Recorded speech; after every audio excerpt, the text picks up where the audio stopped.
In the courier bandings table in KS Control Cloud, which is found in System Data, it's possible to control which courier is selected for an order by using the postcode of where the order is to be delivered.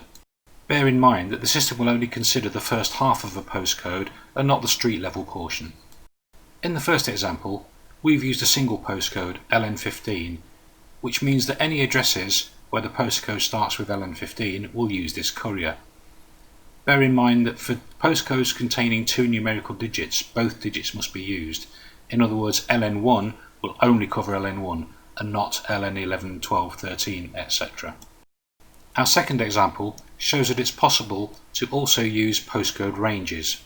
Here we have our LN prefix, and then in square brackets we have 3-6, which means all postcodes between LN3 and LN6 will be covered, i.e. LN3, LN4, LN5 and LN6.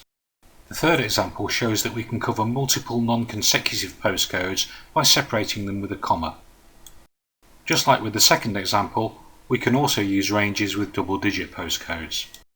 In the examples we've seen, we've used postcodes as the only parameter used to select the couriers, but of course you can use them in conjunction with other parameters such as weight and value.